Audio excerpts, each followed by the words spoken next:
आ जाओ, करते हैं सवाल शुरू।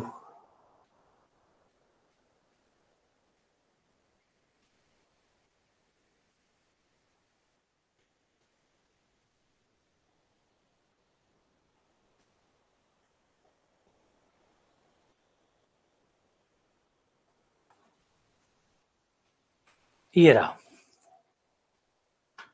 सवाल, बहुत अच्छा है।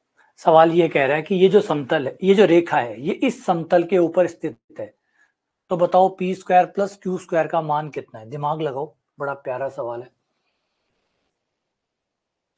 बहुत ही गजब सवाल है। थोड़ा सा दिमाग मांगेगा, थोड़ा सा दिमाग आपको लगाना होगा। क्वेश्चन मैं पढ़ देता हूं दोबारा से कि ये जो रेखा दी गई है आपको, यह रेखा इस समतल पे, इस प्लेन के ऊपर है। ये लाइन जो ऊपर वाली लाइन है ना, ये लाइन इस प्लेन के ऊपर है। ये लाइन इस प्लेन के ऊपर है। ये लाइन इस प्लेन के ऊपर है। तो बताओ P square plus Q square का मान कितना होगा। अब दिमाग लगाओ कि क्या उपयोग कर सकते हो आप, इस बात का क्या फायदा उठा सकते हो। इस प्लेन के ऊपर ये रेखा रखी हुई है, इस प्लेन के ऊपर ये रेखा रखी हुई है।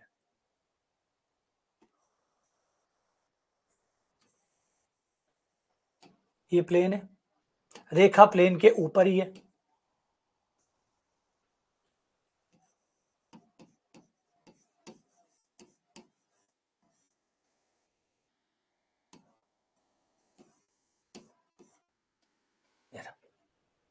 अब बताओ P square plus Q square का मान कितना होगा।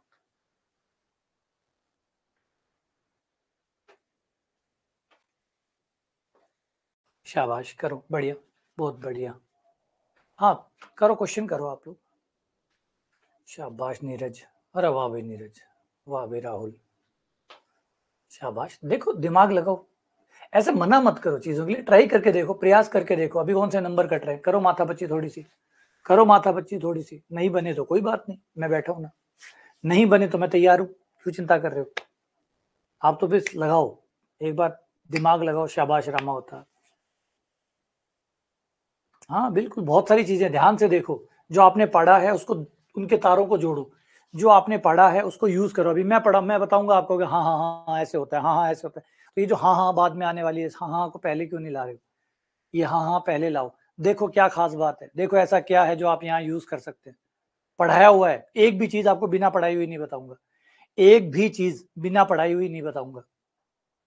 बस जोड़ना सीखो। एक सिंगल चीज मैं जो भी बताऊंगा इस सवाल को सॉल्व करने के लिए, वो सब कुछ आपको पढ़ाया हुआ है। पढ़ाया हुआ ही नहीं, वो सब कुछ आपको आता भी है। बस आपको काम में लेना नहीं आ रहा। आपको ये तार जोड़ रहे हैं यहाँ पे कि कैसे काम में लिया जाएगा। पहली बात, पहली खूबी ये कि रेखा समतल पर है। रेखा समतल पर है, इसका मतलब रेखा अभिलंब के लंबवत है। रेखा अभिलंब के लंबवत है। रेखा और अभिलंब के बीच में 90 डिग्री का कोण है। होगा, बिल्कुल होगा। अगर रेखा समतल पे है, अगर रेखा समतल पर है, पूरे समतल के अभिलंब लंब होता है, तो रेखा के भी लंब होगा। तो इसका मतलब बी डॉट एन बराबर 0 होगा। एक चीज तो यही मिल गई कि बी डॉट एन 0 है। क्यों? क्योंकि रेखा और अभिलंब लंबवत है। रेखा और अभिलंब लंबवत है, तो एक तो यही फायदा मिल गया हमें। बी डॉट एन बराबर 0, बी ले लो, एन ले लो, डॉट गुणा कर दो। तो ये रहा आपका बी, ये रहा बी वेक्टर। 2i माइनस जे प्लस 3k डॉट अभिलंब P I Q J minus 1k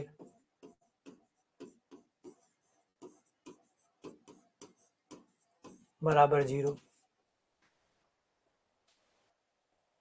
आई से आई, ये हो गया 2p माइनस क्यू माइनस 3 बराबर 0। अब एक शर्त और बता दो, इससे पी एक समीकरण आई है, एक समीकरण से दो मान तो नहीं आ सकते, इसलिए और बताओ, अगली खासियत बताओ। एक और खास बात बताओ, एक और है खास बात, एक खास बात और है, वो बताओ।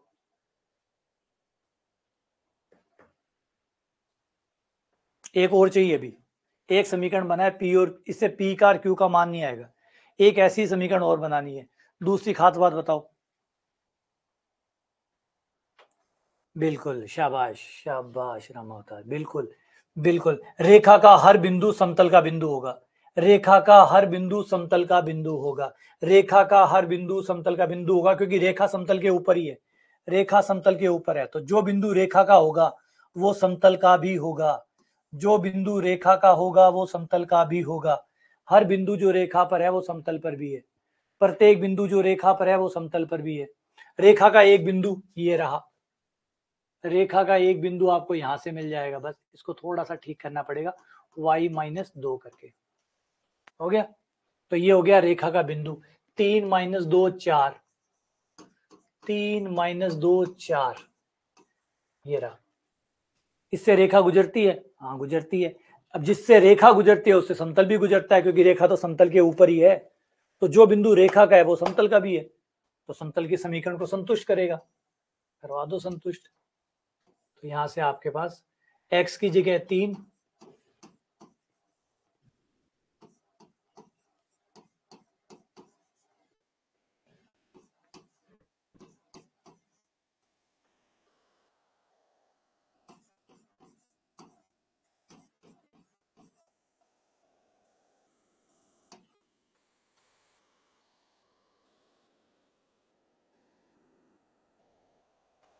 समीकरण नंबर 2, समीकरण 1 व 2 को सॉल्व करने पर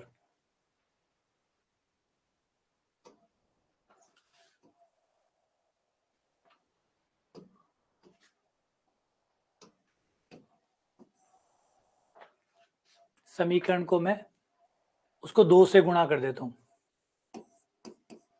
समीकरण 1 को 2 से गुणा करने पर और फिर माइनस समीकरण 2 करने पर, फिर समीकरण नंबर 2 हम घटा देंगे, तो 4p - 2q बराबर 6।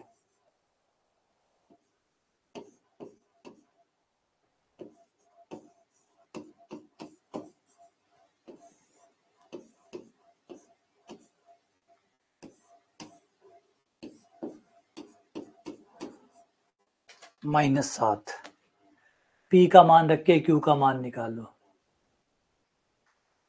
z का मान कितना, अच्छा z वाला तो ओहो, z वाला तो गलत कर दिया मैंने यार, -4,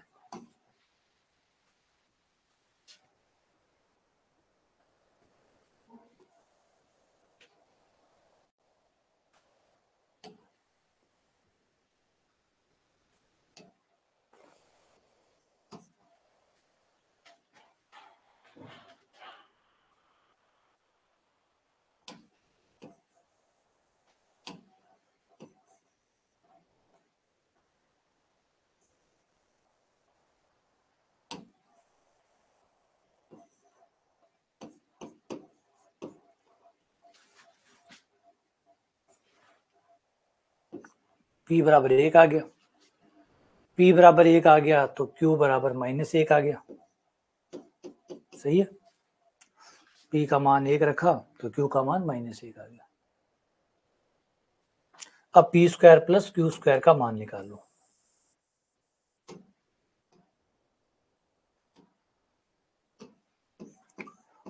p² + q²,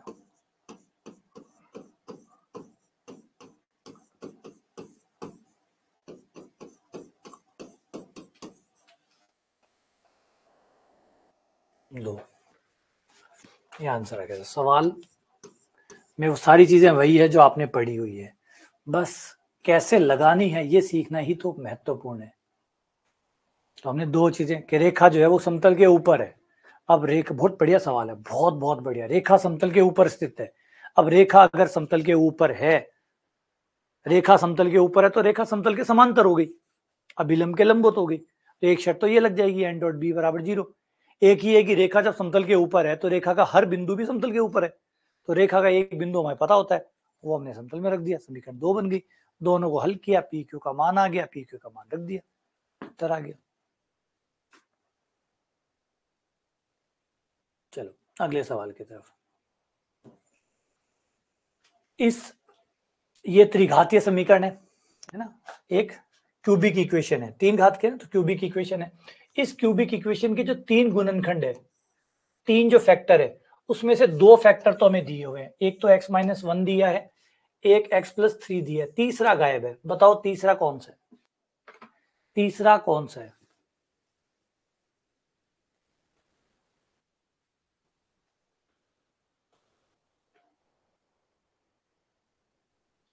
हाँ, बाद में ठीक कर दिया था, 3 - 2 - 4। हाँ, अब इसके 2 गुणनखंड आपको दिए हुए हैं, तीसरा गुणनखंड आपको निकालना है।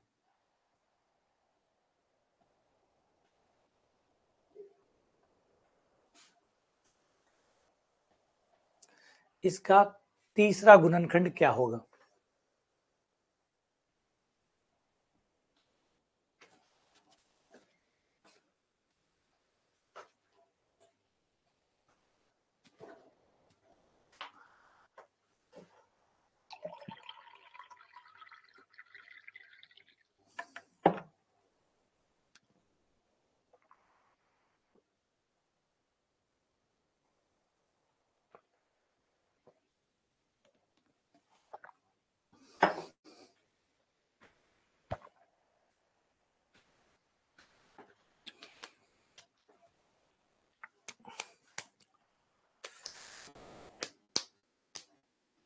बिल्कुल सही, एकदम सही जा रहे हो। अगर ये गुणनखंड है तो इनसे मूल भी आएंगे, गुणनखंड तो मूल भी देते हैं, तो मूल क्या आ जाएगा? x-1 बराबर 0, x बराबर 1। एक मूल हो गया 1, दूसरा मूल यहां से आ जाएगा, x+3 बराबर 0, x बराबर -3। ये लो, 2 मूल मिल गए। एक मूल है हमारे पास, एक मूल है -3। मूल तो समीकरण को हमेशा संतुष्ट करते ही हैं, मूल तो संतुष्ट करते ही हैं, मूल समीकरण को संतुष्ट करते हैं। ये मूल है मतलब आंसर है, हल है, तो हल तो संतुष्ट करेगा ही, है ना। मूल है तो समीकरण को संतुष्ट करेगा ही। रख दो, x का मान 1 रखने पर, x का मान 1 रखने पर, x का मान 1 रखने पर 1 की क्यूब प्लस a, x का मान 1 प्लस b बराबर 0, a प्लस b बराबर आ गया -1। समीकरण नंबर 1। ऐसी एक और बनेगी, अभी ऐसी एक और बनेगी। ये तो हमने x बराबर 1 से बनाई है, अभी x का मान और भी है हमारे पास, एक और है x का मान जो कि है -3। x का मान -3 रखने पर, x का मान -3 रखने पर -3 की क्यूब प्लस a, x का मान -3 प्लस b बराबर 0। -3a प्लस b, माइनस का 27 उधर जाके प्लस का 27 हो गया।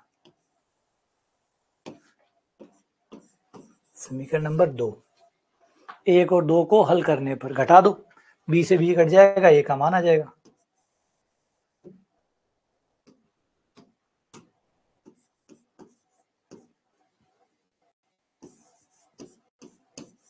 a प्लस b बराबर 1,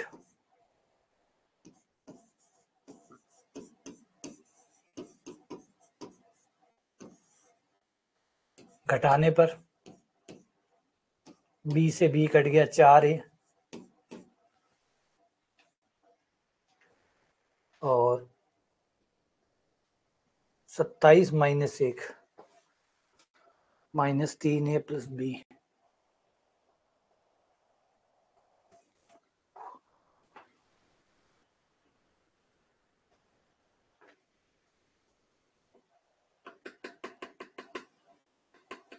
b का मान माइनस, यहाँ पे ये -1 था,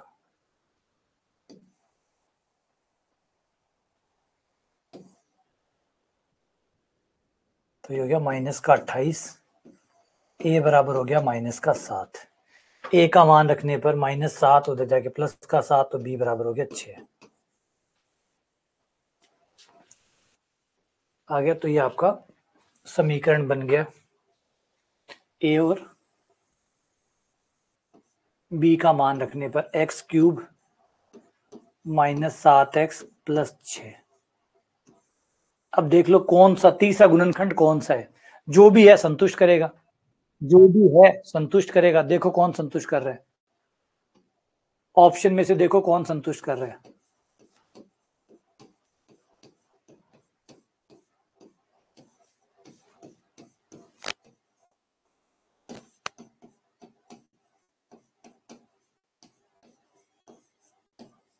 अब ये चेक करो कि कौन सा ऑप्शन संतुष्ट कर रहा है। यहां से x का मान कितना आएगा, -2। क्या ये करेगा? -2 रखने पर -8 14 +14 हो जाएगा। नहीं करेगा, गलत। क्या ये करेगा? x का मान 3 रखने पर 27 21, नहीं करेगा। आगे -1 रखने पर -1, ये -1, नहीं, ये भी नहीं कर रहा। क्या x बराबर 2 कर रहा है? ये हो गया 8 8 6 14 14, ठीक, डन, ये कर रहा है। ये आंसर हो गया। तो कौन सा x का मान संतुष्ट कर रहा है? 2 संतुष्ट कर रहा है, तो डी आंसर हो गया।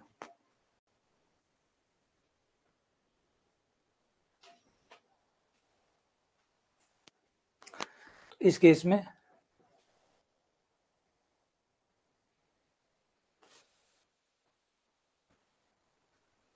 हाँ बिल्कुल वैसे भी कर सकते हैं।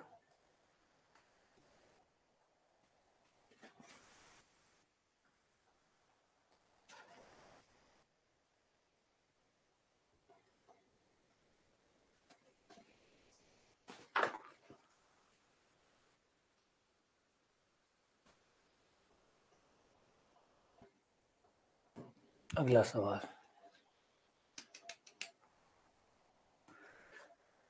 3 से लेकर 4 तक। सवाल बहुत डरावना है, दिखाने में भयंकर खतरनाक है, लेकिन एक्चुअल में इतना खतरनाक है नहीं, सिर्फ डराने के लिए, बहुत बुरी तरीके से डरा रहे हैं। ये कह रहा है कि ये जो बड़ा ब्रैकेट x है, ये महत्तम पूर्णांक फलन है। महत्तम पूर्णांक फलन यानी ग्रेटेस्ट इंटीजर फंक्शन कहते हैं इसको, ग्रेटेस्ट इंटीजर फंक्शन, महत्तम पूर्णांक फलन, ग्रेटेस्ट इंटीजर फंक्शन। ये क्या करता है, इसके अंदर जो भी नंबर डालते हो, ये उसमें से दशमलव का नंबर हटा देता है। ये जो ब्रैकेट है ना, ये वाला, ये कोई नॉर्मल ब्रैकेट नहीं है, ये खास प्रकार का फलन है, एक खास प्रकार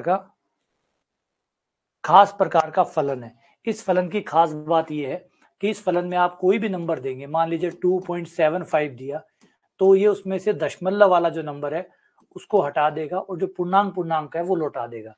इसीलिए इसको महत्तम पूर्णांक फलन कहते हैं। उस नंबर में जो बड़ा सा बड़े पूर्णांक है वो आपको ये लौटाता है। तो 2.75 में से आपको 2 लौटा दिया। सपोज करो 3.15 है, तो 3.15 में से 0.15 हटा के 3 दे देगा। यूं समझिए चिल्लर हटा देता है, ये जो चिल्लर होती है वो हटा देता है। तो ये है ना, ये खास फलन है। अब दिमाग लगाओ, बड़ा प्यारा सा है, बहुत सिंपल सा क्वेश्चन है, बहुत बहुत बहुत सिंपल है। सिर्फ डराने घबराने के लिए, चिंता करने के लिए ऐसा सवाल बनाया हुआ है। बाकी ये जो है ये हमारे समाकलन के एक गुण धर्म पर आधारित है, जो कहता है कि किसी फलन का समाकलन आप a से लेकर b तक कर रहे हैं, करिए, आराम से करिए। इसका समाकलन तब भी वही आएगा अगर आप, यदि आप फलन f जो है उसमें x की जगह जो x है, बाकी सब कुछ वही है, बस आप x की जगह रिप्लेस कर दें, रिप्लेसमेंट ले आए, x की जगह आप बदल दें किसको, a plus b minus x, lower limit plus upper limit minus x, ये यहाँ पे प्रतिस्थापित कर दे, तब भी समाकलन की वैल्यू चेंज नहीं होगी। समाकलन की वैल्यू वही आएगी जो पहले आ रही थी, समाकलन का मान वही आएगा। इंटीग्रेशन की प्रॉपर्टी है ये, समाकलन का परगुण है ये, और बहुत खास परगुण है। इस परगुण के ऊपर एक सवाल पूछा जाता है हर बार, बारंबार, ये पक्का है। निश्चित तौर पे इस पे एक सवाल, इस गुण धर्म पे एक सवाल मोस्टली पूछा जाता है, मोस्टली। शायद ही कभी कोई चूका हो, बात अलग है, अदरवाइज इस गुण धर्म के तो बड़े ही प्यारे न्यारे, कमाल का गुण धर्म है। सवाल को एकदम खत्म सा कर देता है, कोलैप्स कर देता है पूरे सवाल को। देखो मैं दिखाता हूँ, दिखाने में, डराने में ना खतरनाक ऐसा लग रहा है, भयंकर, पता नहीं क्या पूछ रहा है, क्या कर रहा है, समझ भी नहीं आ रहा। समझने की जरूरत ही नहीं है इसको, इसके है ना, देखो ही मत, आ जाओ बस।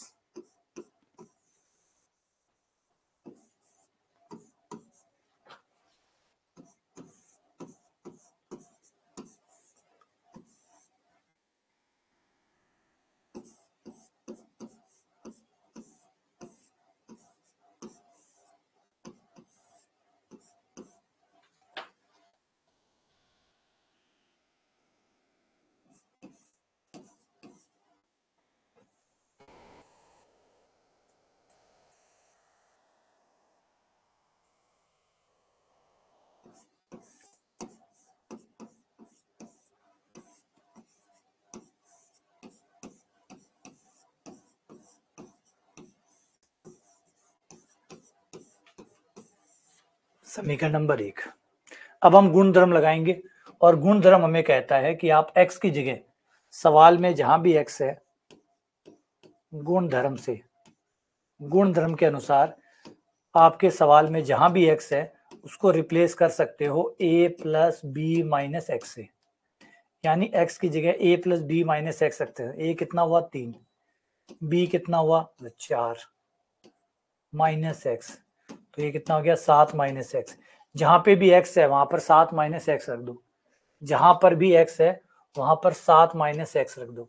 पूरे सवाल में जहां पे भी x है वहां पे 7 माइनस एक्स रख दो, और देखो क्या होता है। जहां भी x है वहां 7 माइनस एक्स रख दो।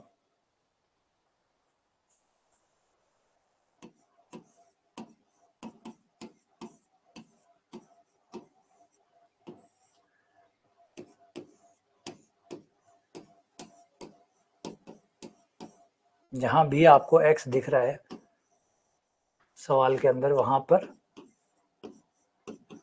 x की जगह 7 माइनस एक्स रख दो।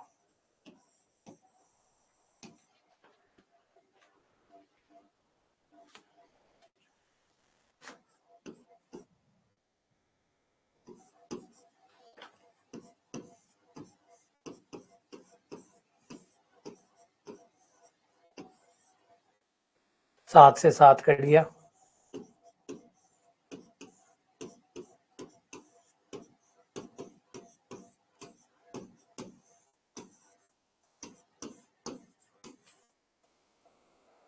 ये समीकरण नंबर 2 बन गई। समीकरण 1 व 2 को जोड़ा जाता है, फिर पहले समीकरण 1 बनाई जाती है, फिर गुणधर्म लगा के समीकरण 2 बनाई जाती है, फिर समीकरण 1 व 2 को जोड़ा जाता है, और जोड़ते ही सवाल खत्म हो जाता है। 1 व 2 को जोड़ने पर, जिससे i और i 2i बन गया, ये हो गया 3 से लेकर 4 तक। अब जैसे ही आप सवाल को जोड़ोगे, गौर करो, नीचे वाला सेम आएगा, नीचे वाला तो सेम आएगा, देखो यही नीचे यहाँ है और यही नीचे यहाँ है, लघुत्तम सेम आएगा। ऊपर ऊपर आ जाएगा महत्तम पूर्णांक एक्स स्क्वायर प्लस महत्तम पूर्णांक 7 माइनस एक्स स्क्वायर, दोनों कट गए, ये आ गया 1 dx। अगर जिन लोगों ने भी गुणधर्म इसको पढ़ा है, देखा है, तो इस गुणधर्म की खास बात यही होती है, इसमें क्या होता है, सवाल दिया होता है, फिर गुणधर्म लगाते हैं, लगाने के बाद जो दूसरा सवाल बनता है, जब दोनों को जोड़ते हैं तो सब कुछ कट जाता है और 1 आ जाता है, वो 1 आ गया। एक का समाकलन x होता है, ये x हो गया। Upper limit 4, lower limit 3, 4 minus 3 बराबर 1। आई का मान निकाल लो, आई बराबर हो गया 1/2, 2 उधर चला गया 1/2।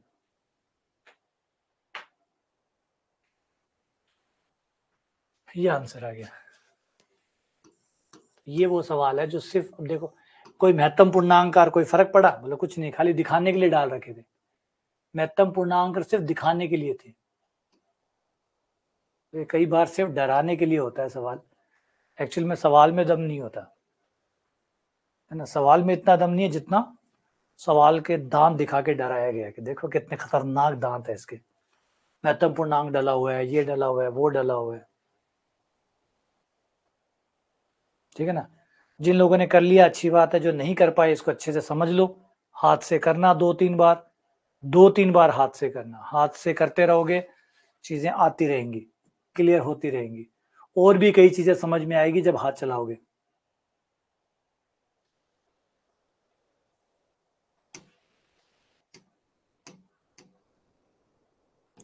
ये गुणा का चिन्ह है यहाँ पे।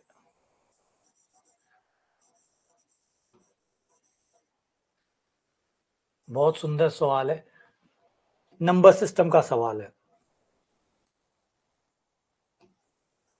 441 में 441 में अगर 2 की पावर 2 गुणा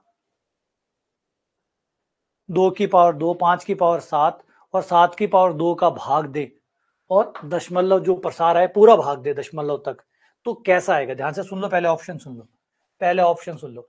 अशांत आवर्ती मतलब आवर्ती आएगी, आवर्ती का मतलब फ्रीक्वेंसी आएगी, रिपीटेशन आएगा, रिपीटेशन आएगा, अशांत आएगा मतलब चलता ही जाएगा, चलता ही जाएगा। अशांत मतलब शांत, और अशांत मतलब टर्मिनेटिंग, नॉन टर्मिनेटिंग। शांत का मतलब टर्मिनेटिंग मतलब खत्म हो जाएगा, अशांत का मतलब चलता रहेगा। शांत और अशांत, शांत मतलब जो भाग खत्म हो जाता है उसे कहते हैं टर्मिनेटिंग,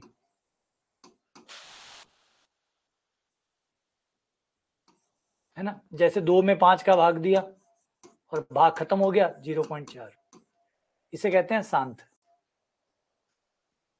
अशांत कौन सा होता है? जिसका भाग कभी खत्म नहीं होता, चलता रहता है, चलता रहता है, उसे अशांत कहते हैं। नॉन टर्मिनेटिंग, ऐसा भाग जो हमेशा सदियों सदियों तक खत्म नहीं होता। जैसे 2 में 3 का भाग दिया, ये चलता रहेगा, चलता रहेगा, चलता रहेगा, चलता रहेगा, चलता रहेगा, इसे नॉन टर्मिनेटिंग कहते हैं। अब आवर्ती और अनावर्ती क्या होता है? आवर्ती होता है जिसमें एक रिपीटेशन होता है, बार आता है, रिपीटेशन, आवर्ती।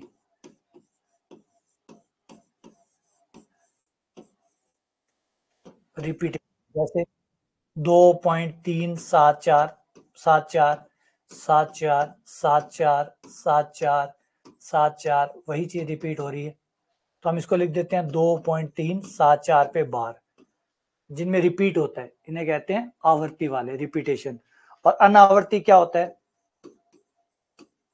जिसमें कोई आवर्ती नहीं होती, कुछ भी आता रहेगा, कुछ भी। 3 7 5 4 2 8 8 3 2 9 4 6 3 1 5 7 2 8 6 1 9 9 5 4, कुछ भी आता रहेगा, कोई पैटर्न नहीं है, कुछ भी आता रहेगा, इन्हें आवर्ती कहते हैं।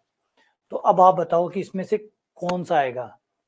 अशांत होगा मतलब पूरा भाग जाएगा, आवर्ती होगा, आवर्ती मतलब एक नंबर, एक फिक्स नंबर। अशांत होगा, चलता जाएगा, नॉन टर्मिनेटिंग होगा, और आवर्ती होगा मतलब ये वाला केस होगा, या फिर शांत होगा, या शांत अनावर्ती होगा। इनमें से कौन सा होगा? तो अगर ध्यान से देखें, या ध्यान से देखें, ये है 441। 441 का मतलब होता है 21 × 21। सही है? हाँ सही पकड़े हैं। ये 2 की पावर 2 जो कि 4 बन गया एक तरह से ना, एक तरह से आपका 4 बन गया, 4 गुणा 5 की पावर 7, 7 की पावर 2, ये हो गया 7 × 7, 7 से 3 बार, 7 से 3 बार, 9/4 गुणा 5 की पावर 7। अब हम एक चीज अच्छे से जानते हैं कि हाँ ये बात, अगर जिसका भाग दे रहे हैं, जिसका भाग दे रहे हैं, अगर वो 2 है, वो 4 है, 2 है, 4 है, 8 है, 2 है, 4 है, 8 है, 5 है, तो भाग हमेशा खत्म होगा, भाग हमेशा खत्म होगा, भाग हमेशा खत्म होगा। अगर 2 का भाग लगेगा, आप 2 का भाग देके देखिए, 2 का भाग किसी भी नंबर में देके देखिए, वो भाग पूरा जाएगा, दशमलव के पहले स्थान तक ज्यादा से ज्यादा भाग जाएगा। 4 का भाग 2 दशमलव के 2 स्थान तक चला जाएगा, 8 का भाग 2 दशमलव के 3 स्थान तक चला जाएगा, 5 का भाग 2 दशमलव के 2 स्थान तक या 1 स्थान तक चला जाएगा। तो ये वो नंबर है जिनका भाग हमेशा जाता ही जाता है, तो इसका मतलब है कि इसका भाग चला जाएगा और दशमलव के 2 के बाद ही बंदा शांत हो जाएगा, ये शांत है, कोई आवर्ती वावर्ती नहीं होगी।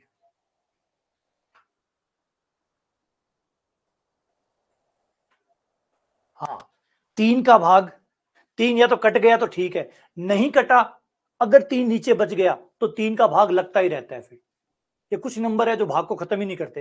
3 कट गया तो ठीक है, नहीं कटा तो फिर भैया भाग चलता ही रहेगा। एक तो है 3, ऐसा ही नंबर, एक है 7, 3, 7, 9 भी इसी कैटेगरी में, 9 भी जो है वो 3 में, 9 भी इसी कैटेगरी में आता है, तो भाग चलता रहेगा। ठीक है ना। तो 3 कट गया तो अच्छी बात है, बात ही खत्म, कट गया तो ठीक है। अब जैसे 7 ही था इसमें, इनमें एक 7 ही बंदा था जो परेशान कर सकता था, वो 7 कट गया, 7 कट गया। अब 7 कट गया तो 5 का भाग तो लगेगा ही लगेगा। ठीक है, दशमलव के 5 स्थान तक चला जाएगा, 10 स्थान तक चला जाएगा, 20 स्थान तक चला जाएगा, लेकिन खत्म होगा, खत्म होके रहेगा, है ना। खत्म होके रहेगा मतलब शांत हो जाएगा। तो यही है कि शांत आएगा। शांत मतलब टर्मिनेटिंग आएगा। ऐसा भाग जो खत्म होगा, ऐसा भाग जो खत्म होगा।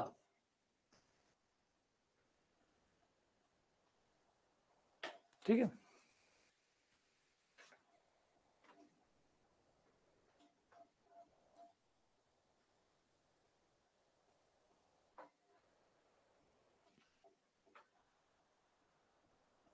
ठीक है, चलो आगे बढ़ते हैं। तो ये आपको पता होना चाहिए कौन से भाग खत्म नहीं होते और कौन से भाग है जो खत्म हो जाते हैं।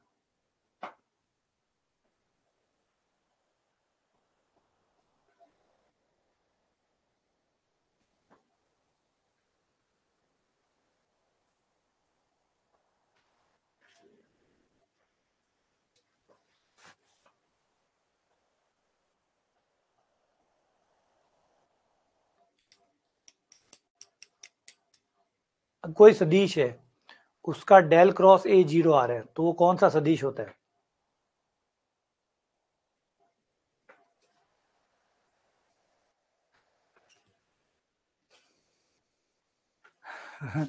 अब कई लोगों ने ये पेपर दिया, वो कह रहे हैं ये भी सवाल, ऐसे सवाल, इतने घटिया सवाल थे, और इतने घटिया सवाल थे, बिल्कुल इतने घटिया सवाल थे भाई। 2024 में ऐसा पेपर आया था, इतने घटिया सवाल आए थे, बिल्कुल आए थे।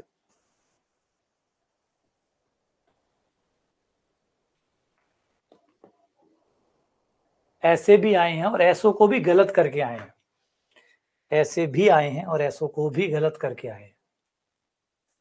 ऐसा सदिश अघूर्णीय सदिश या इरोटेशनल वेक्टर कहलाता है। अघूर्णीय यानी इरोटेशनल।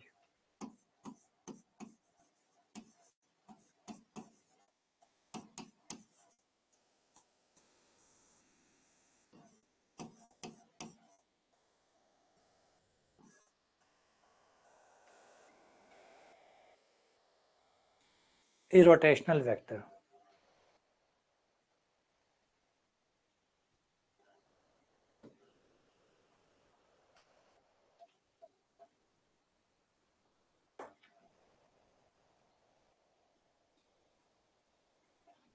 बस क्लास में करते हैं तो ऐसा लगता है वो एकदम कितने घटिया सवाल कर रहे हैं, पेपर में यही घटिया सवाल आते हैं, वहां गलत हो जाते हैं।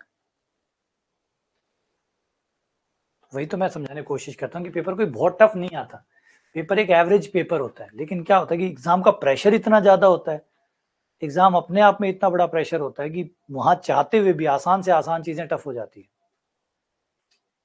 और यहाँ पे जब अपन करते हैं ना तो टफ चीजें भी आसान हो जाती है, क्योंकि आप लोग कर रहे हैं, कोई प्रेशर आप पे है नहीं, तो आप वैसे ही कर लेते हैं। फिर आपको पता है कि मैं तो बैठा ही हूँ, हुआ तो ठीक है, नहीं हुआ तो सर करवा देंगे। तो यहाँ वो बहुत ज्यादा जो ना ईजी हो जाता है, यहाँ चीजें एकदम ईजी चली जाती है, हम कर लेंगे, हमसे हो ही जाएगा। कोई घड़ी नहीं चल रही, कोई टाइम नहीं हो रहा, कोई प्रेशर नहीं है, कोई गलती होने की जगह नहीं है। आप लोग कर लोगे तो कर लोगे, नहीं मैं करवा दूंगा, तो कहीं वो दबाव बनता ही नहीं है यहाँ पे। तो इसलिए एग्जाम तो अपनी जगह ही काम करते हैं।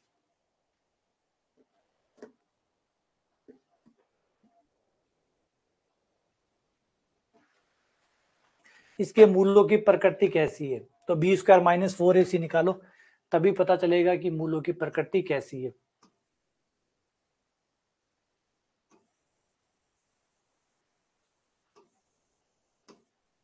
B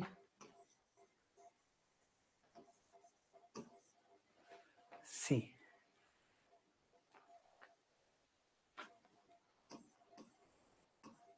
B square minus 4ac, b का मान माइनस का 2 अंडर रूट 3,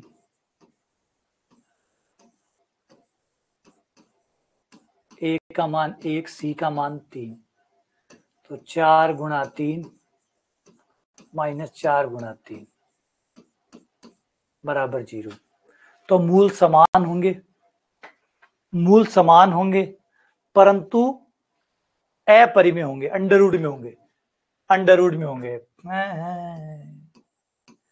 अंडरवुड में होंगे।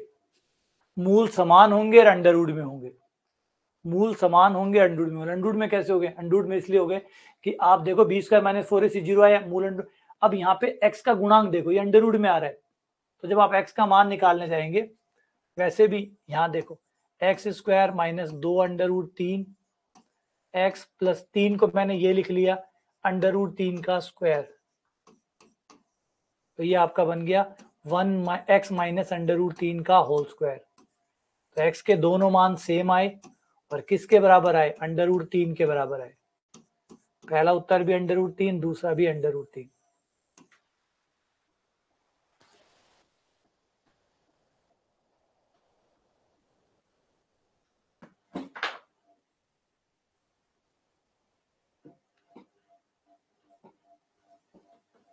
और बढ़िया सवाल बनाया बंदे ने। ये जो बी डाल दिया ना परिमेय और समान, तो क्या सोचते हैं समान आया और परिमेय आ जाएगा, और इतना नहीं सोचते तो फिर गलत हो जाता है। बस यही तो गलती के लिए बी ऑप्शन बनाया, इसीलिए गया था कि कोई है ना, जो आप लोग सोच रहे हैं कि बी स्क्वायर माइनस 4ac अगर पूर्ण वर्ग आता है तो परिमेय होते हैं, पूर्ण वर्ग आता है, लेकिन वो शर्त तब लगती है जब गुणांक जो है ना, गुणांक ये पूर्णांक हो। जब आपके गुणांक पूर्णांक होते हैं ना, तो बी स्क्वायर माइनस 4ac अगर पूर्ण वर्ग आ गया, मतलब ऐसा नंबर आ गया जिसका होल स्क्वायर होता है, तो फिर हम कहते हैं कि जो मूल होंगे वो परिमेय होंगे। लेकिन ये तब लागू होता है जब हमारे गुणांक परिमेय हो, मतलब या फिर पूर्णांक हो। यहाँ तो अपरिमेय संख्याएं ऑलरेडी दी हुई है, अब अपरिमेय दी हुई है तो वो परिमेय, वो जो रूल है वो काम करना बंद कर देगा, क्योंकि वो जो रूल पड़ा हुआ है उसकी शर्त ये है कि कोई समीकरण जिसके ए बी सी या तो पूर्णांक हो या परिमेय संख्या हो, उस केस में बी स्क्वायर माइनस 4ac अगर पूर्ण वर्ग आता है तो मूल परिमेय होंगे, तो वो उस केस के लिए। लेकिन यहाँ तो एबीसी परिमेय संख्याएं है ही नहीं, यहाँ तो अपरिमेय संख्याएं हैं, तो इस पर वो रूल नहीं लगेगा। इसमें निकाल के देखना पड़ेगा। बी स्क्वायर माइनस 4ac 0 आ गया, ये रूल तो काम कर रहा है कि भाई मूल सेम तो है, लेकिन सेम भी किसके? अंडर रूट 3 के सेम है।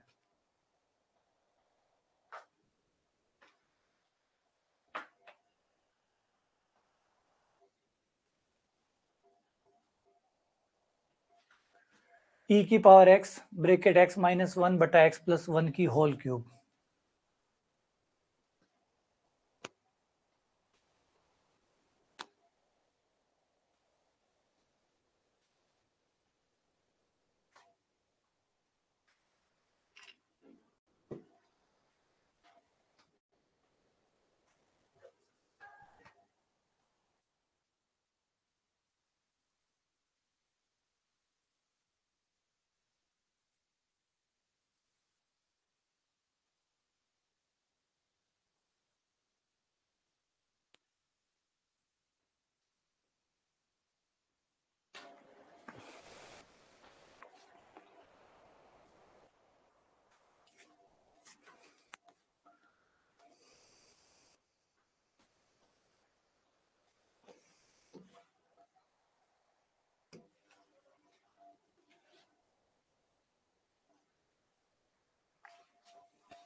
ई की पावर एक्स, एक्स माइनस 1 को लिख लो एक्स प्लस 1 माइनस 2, इस तरीके से लिख लो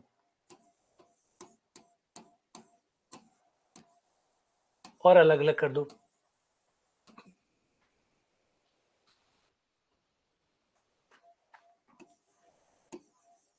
अलग अलग करने पर ये ए कट गया,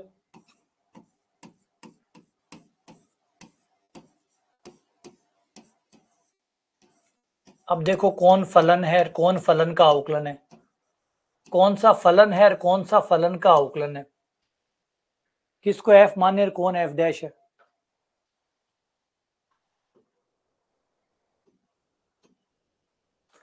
कौन एफ है? तो ये एफ है, अगर इसको एफ माने और इसका अवकलन करें तो ये आएगा।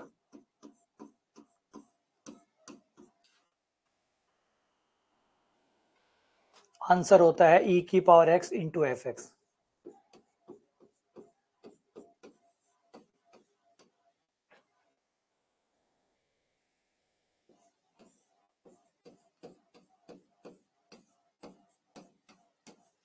e की पावर x बटा x प्लस 1 का स्क्वायर प्लस c।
समतलीय है मतलब कोप्लेनर है।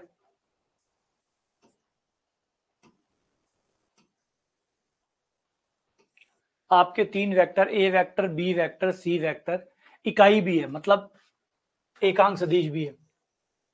वैसे तो कैप लगाई हुई है तो ऑब्वियसली बात है एकांक है ही, लेकिन फिर भी लिखा हुआ भी है ए बी सी एकांक सदिश है।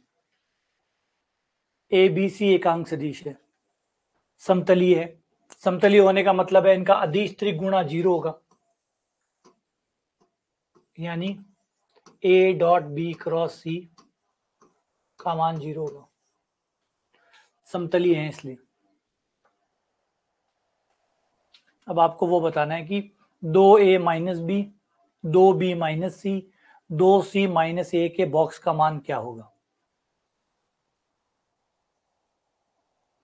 उस बॉक्स का मान क्या होगा।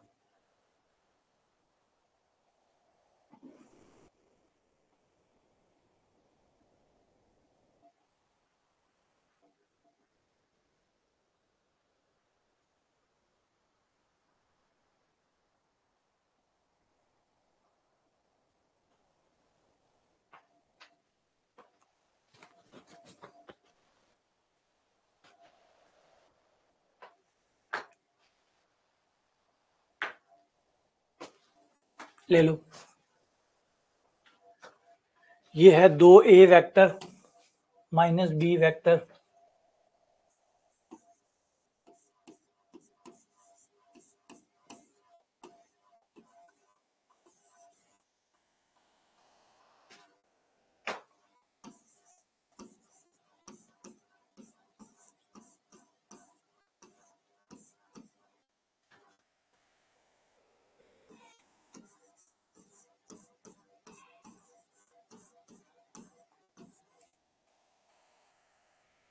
पहले अंदर वाले ब्रैकेट को खोल लो।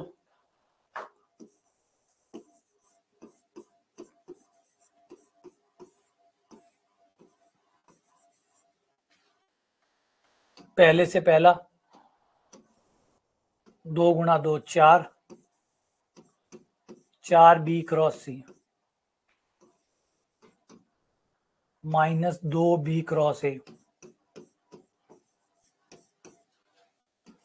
सी से सी की क्रॉस गुणा 0 क्योंकि सेम वेक्टर है, minus minus plus C cross A. अब ए वेक्टर की बारी, ए वेक्टर को ले जाओ, 4 दूनी 8, A dot B cross C minus ये गया 4 A dot B cross A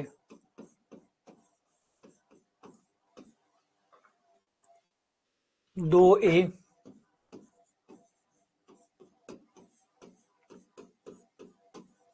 c cross a minus b dot b cross c minus minus plus 2b dot b cross a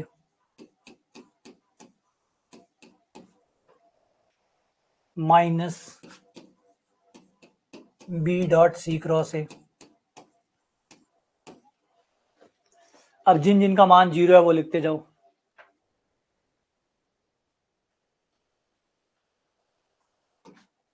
ये देखो, ये 0, a dot b cross c 0, तो ये 0 हो गया। यहां पे क्यों 0 हुआ? क्योंकि दो सदिश सेम है, दो सदिश सेम है इसलिए 0 हो गया। ये क्यों सेम हुआ? क्योंकि दो सदिश सेम है इसलिए ये भी 0 हो गया। यहाँ पे क्यों 0 हुआ? क्योंकि 3 में से दो सदिश सेम है। अगर दो सदिश सेम हो जाते हैं तो फिर बॉक्स का मान 0 हो जाता है, अदिश त्रिगुणा का मान 0 हो जाता है। तो यहाँ पे भी देखो फिर से दो सेम हो गए,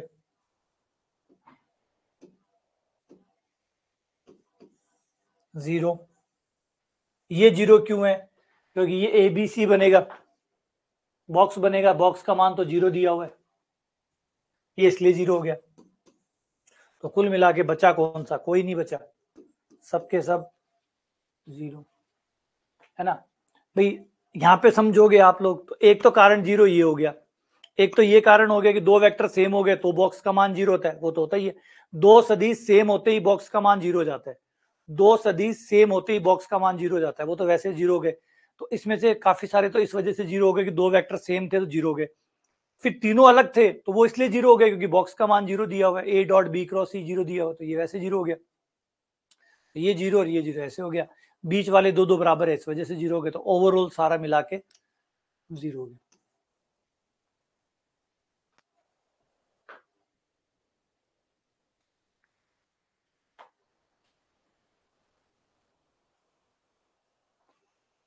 ठीक है,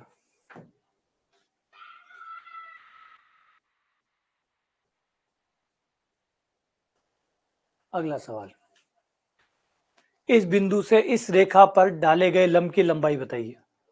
इस बिंदु से इस रेखा पर डाले गए लंब की लंबाई क्या होगी?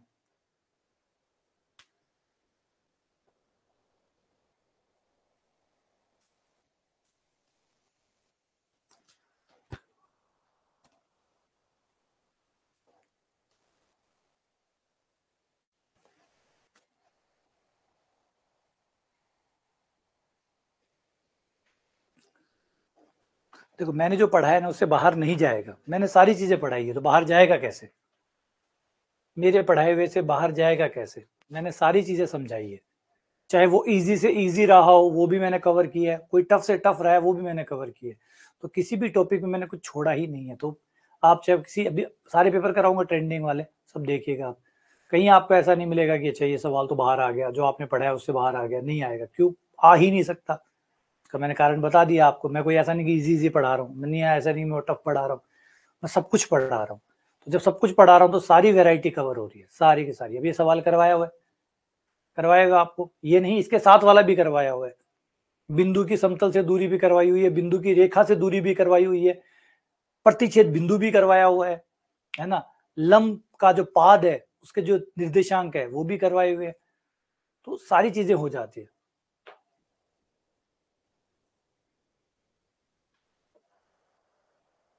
तो इसको कैसे किया था हमने? फिर रेखा पर एक बिंदु बनाओ, ये आपका बिंदु 1 2 3 है, मान लिया बिंदु P है,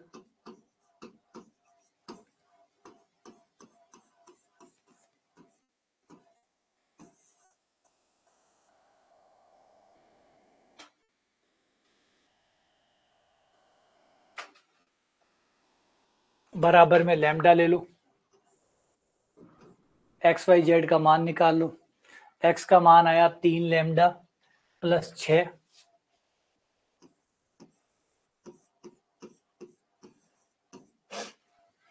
वाई का मान आया 2 लैम्डा प्लस 7, जेड का मान -2 plus 3 lambda plus 6, 2 lambda plus 7, -2 lambda plus 7। अब पी क्यू के दिक् अनुपात निकाल लो।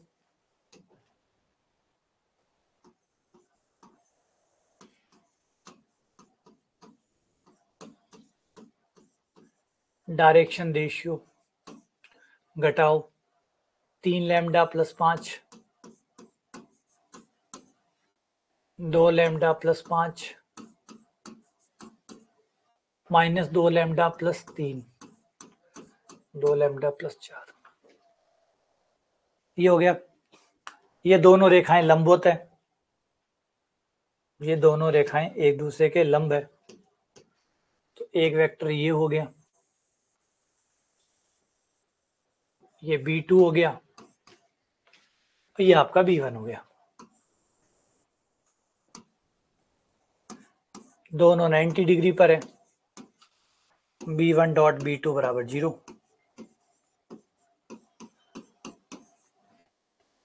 I से I,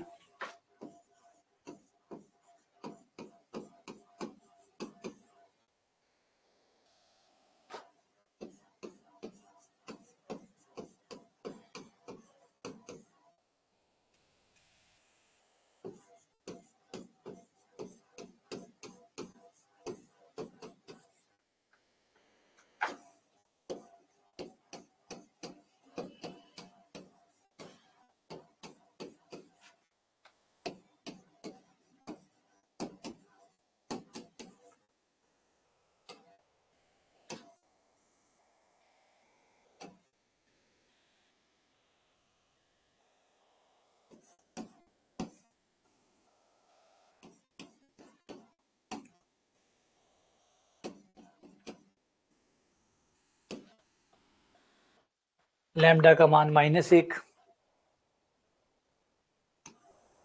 लैम्डा का मान माइनस रखने पर क्यू बिंदु के निर्देशांक आ जाएंगे।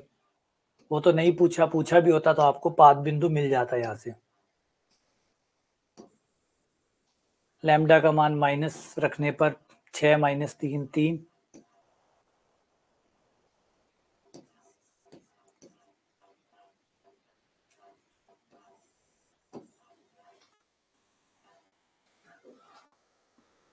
तीन 5 9। ये आपका क्यू बिंदु आ गया, है ना। अगर लंब का पाद पूछा होता, फुट पूछा होता तो 3 5 9 हो जाता। हमें दूरी पूछी है तो पी क्यू निकाल लो। अंडर रूट 3 - 1 2 का square, x2 - x1, y2 - y1 5 - 2 3 3 का स्क्वायर, प्लस z2 - z1 9 - 3 6 का स्क्वायर, 36 49 49 का 7।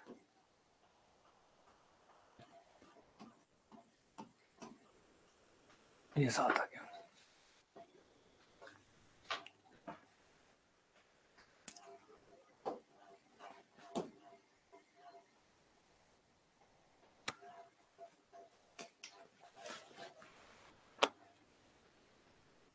सही है, ठीक है। चलो अगले सवाल की तरफ बढ़ चलते हैं।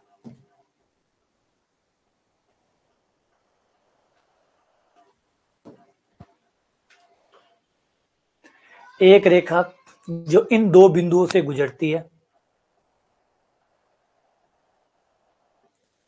ये किस बिंदु पर वाई जेड समतल से मिलती है?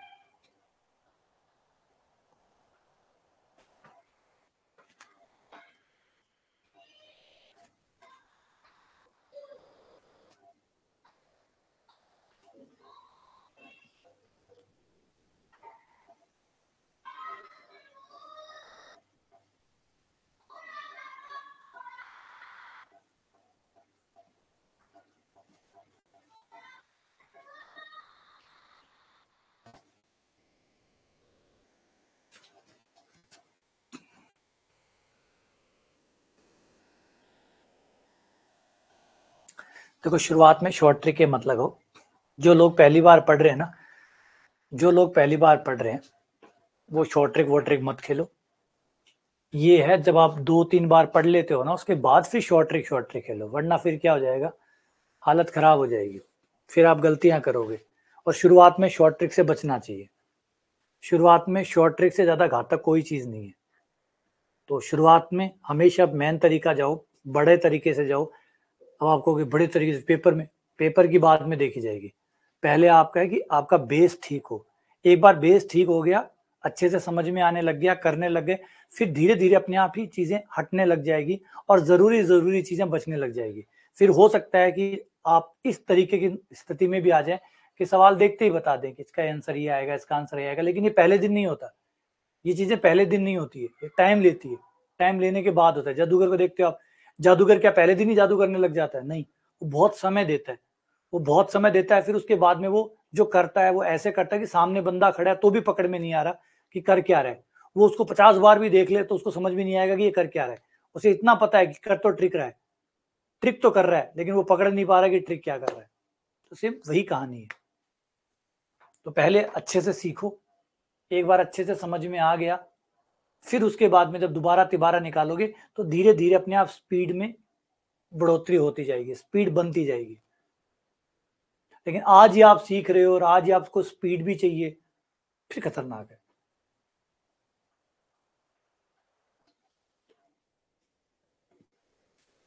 वाई जेड समतल पे जहां पे भी मिलेगी वहां पे एक्स का मान 0 होगा, एक्स का मान 0 होगा। तो ये रहा आपका पॉइंट 1.12 - 1 है। दूसरा पॉइंट क्यू आपको दिया है, वो है आपके पास 3 - 1 2।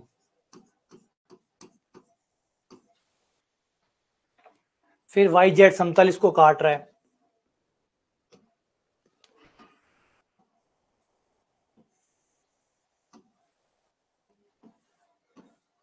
मान लो यहां काट रहा है। अब वाई जेड समतल जहां भी काटेगा होगा तो वाई जेड समतल ही ना। और वाई जेड समतल पे और पता हो ना हो, इतना पता है कि वाई जेड समतल पे एक्स का मान 0 होता है, क्योंकि वाई जेड समतल का मतलब यही है कि वाई और जेड से बना हुआ है, तो एक्स का मान तो 0 है ही। तो इसका और निर्देशांक आर जो है, आर का एक निर्देशांक तो कंफर्म हो गया 0 है, बाकी दो निर्देशांक निकालने हैं। तो अनुपात नहीं पता, माना M1 M2 अनुपात में काट रही है, माना M1 अनुपात M2 में विभाजित कर रही है। तो अंतः विभाजन से x के सूत्र लगाओ सबसे पहले, तो M1 X2 और M1 और M2 का अनुपात निकाल लो। x की जगह 0,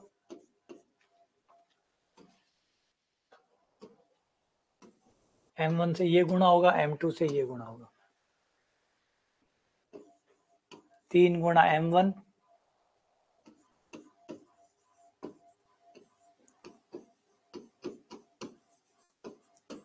वज्र गुणा कर दो, ये 0 आ गया।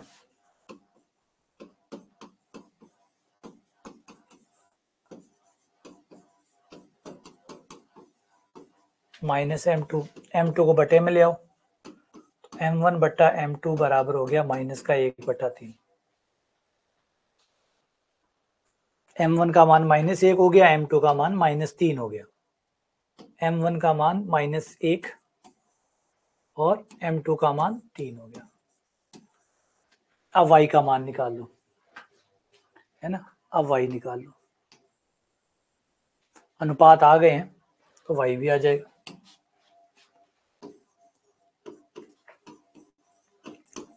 M1 Y2 M2 Y1 बट्टा M1 प्लस M2।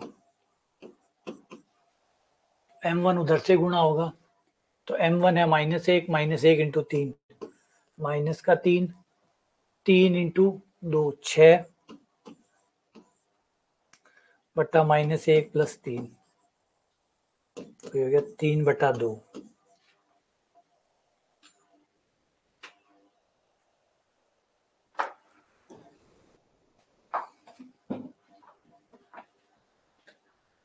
अच्छा मैंने गलत कर दिया, -1 इंटू -1,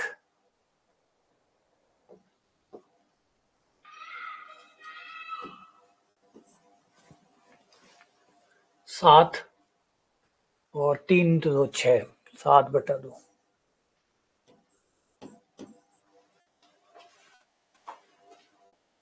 अगला जेड का मान m1 इससे गुणा होगा, -1 गुणा 2 माइनस का 2 प्लस 3 गुणा माइनस का 3 बट्टा -1 प्लस 2 3 -5/2, तो 7/2 0 ये आ गया।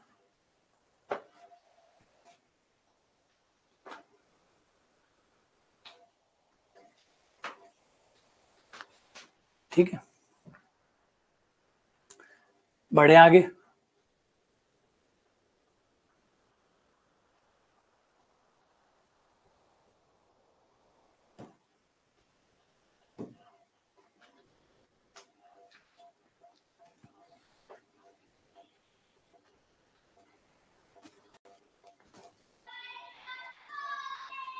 कई तरीके हो सकते हैं, बिल्कुल बिल्कुल कर सकते हो, और कोई तरीका है तो बिल्कुल लगाइए।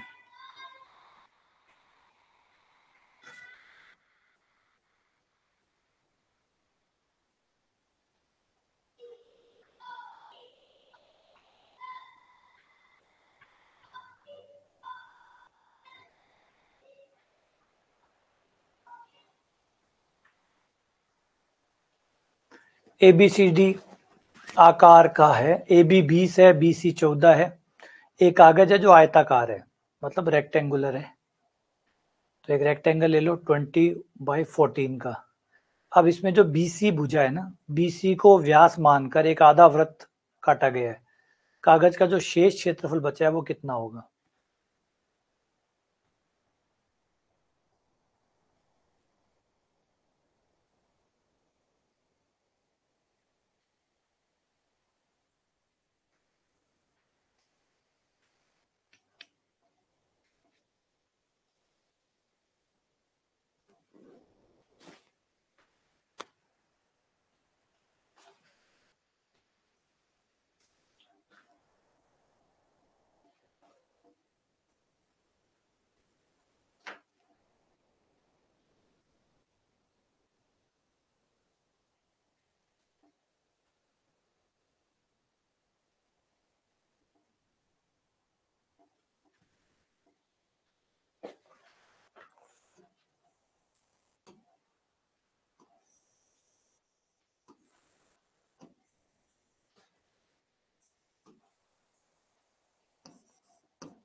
ABCD, ये 20 है,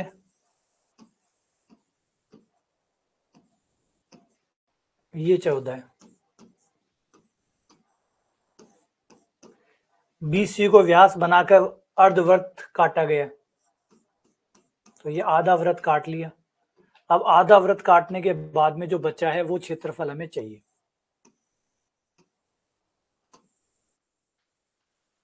तो पूरे आयत में से अर्धवृत्त निकाल दो। तो त्रिज्या कितनी होगी? त्रिज्या होगी 7, तो आयत का क्षेत्रफल माइनस अर्धवृत्त का क्षेत्रफल।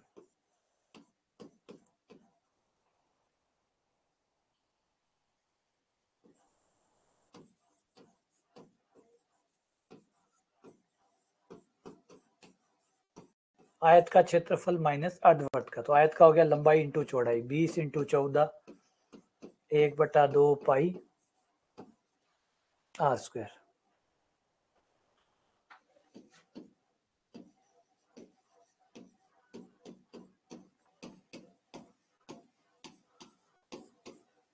आर का मान 7 इंटू 7,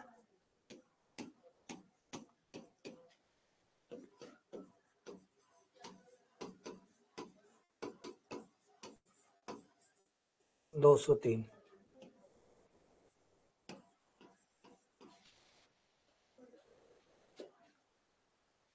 ये आंसर होगा।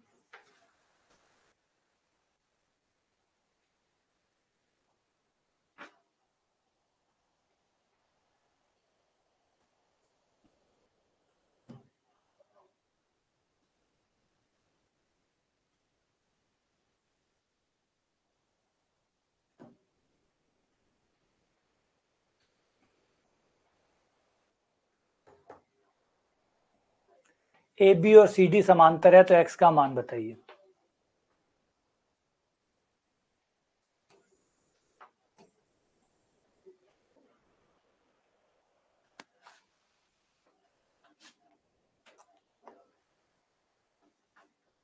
अगर डायग्राम नहीं दिख रहा है तो मैं बोल के बता देता हूं कि ये 108 का कोण है, ये 108 का है, 108 का, ये 112 का है। एक्स का मान बताना है आपको, एक्स का मान बताना है। तो चित्र कुछ ऐसा है, ए बी और सी डी,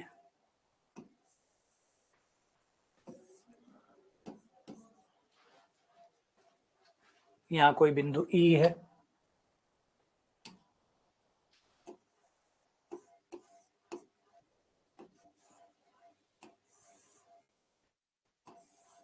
ये कोण 108 का बताया हुआ है।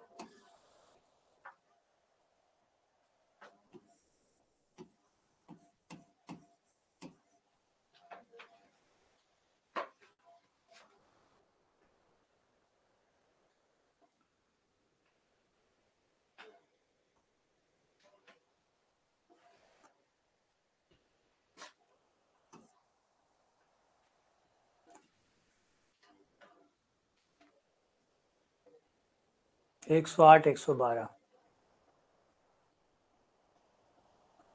तो अगर हम यहाँ पर एक समांतर रेखा खींच दें, इसमें एक समांतर रेखा खींच दें,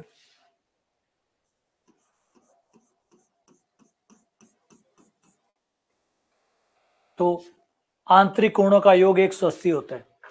आंतरिक कोणों का योग 180 होता है। तो अगर ये 108 है तो ये 72 हो जाएगा। और इस रेखा को आगे बढ़ा लो, इसको भी आगे बढ़ा लो, है ना। तो अगर कोई तिर्यक रेखा काटती है तो आंतरिक कोणों का योग 180 होता है। तो ये 108 है तो ये 72 हो गया। ऐसे ही अगर ये 112 है, ये 112 है तो ये कितना हो जाएगा, 68।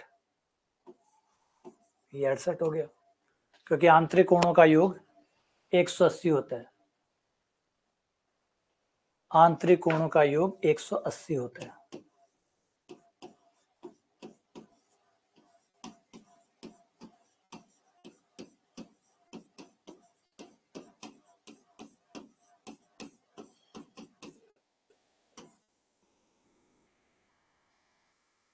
है ना, इस वजह से ये 72 हो गया, ये 68 हो गया।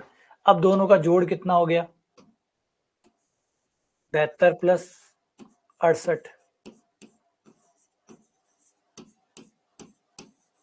140। तो आंसर हो गया 140, 140।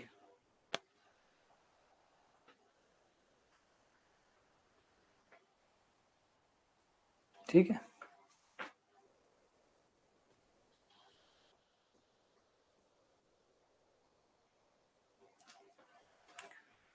इस समिश्र संख्या का कोणांक बताइए। कोणांक बताइए, एंगल बताइए।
पहले इसको सरल करो, और आपको याद हो तो ये माइनस आइटा के बराबर है, और नहीं है तो भी कोई बात नहीं है, कर लो सरल। याद है तो बहुत अच्छी बात है, समय बचेगा। नहीं याद है तो सरल कर लो, चिन्ह बदल के ऊपर नीचे से गुणा करने पर।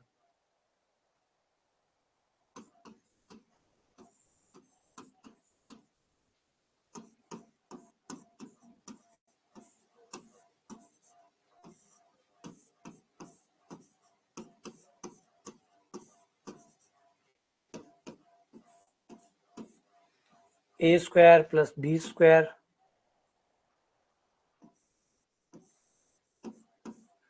A square plus B square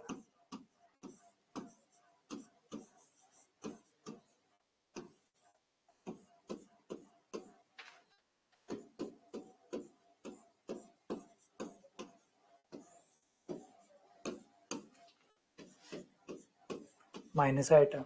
minus आइटा कहाँ होता है? माइनस आइटा कहाँ होता है? माइनस आइटा कहाँ मिलेगा आपको? बोला नीचे वाले वाई एक्स पे मिलेगा, है ना, ये यहाँ मिलेगा आपको। और ये कितने का कोण हुआ? बोला -90, तो कोणांक हुआ -90।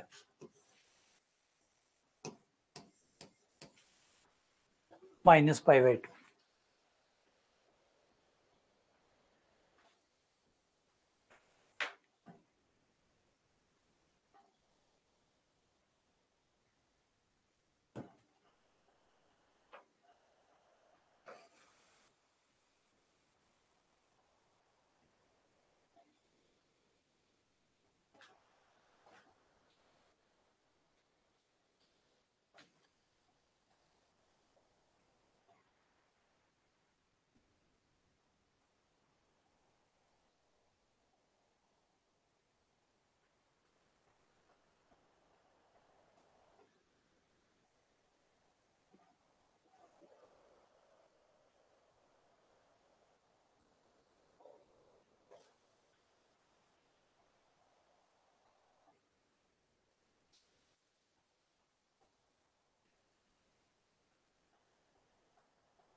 ठीक आ रहे, सही आ रहे। बस 9 की पावर एक्स को इधर ले आओ, 9 की पावर एक्स प्लस 2 यहाँ है, 9 की पावर एक्स को इधर ले आओ, बराबर आपका बचेगा 720। 9 की पावर एक्स कॉमन ले लो, ये बचेगा 9 की पावर 2 माइनस 1 बराबर 720। 9 की पावर एक्स, 9 की पावर 2 81 हो गया, 81 माइनस 1 720, 81 माइनस 1 80, 720 80 से काट दो, 9, 9 की पावर एक्स बराबर 9 आ गया, घात की तुलना करने पर पावर 1, तो एक्स बराबर आ गया 1। एक्स का मान हुआ 1, एक्स का मान 1 रखने पर ये हो गया आपका 1/2 की पावर 2/1, यानी 1/2 की पावर 2, 1/2 की पावर 2 यानी 1/4।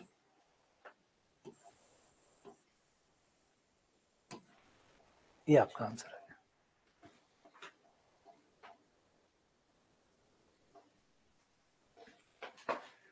चलो इसी के साथ क्लास को विराम करते हैं, और इसको पढ़िएगा, इन सवालों को दोबारा निकालिएगा, दोबारा से देखिएगा, ठीक है। बाकी सवाल और जो है वो कल करेंगे।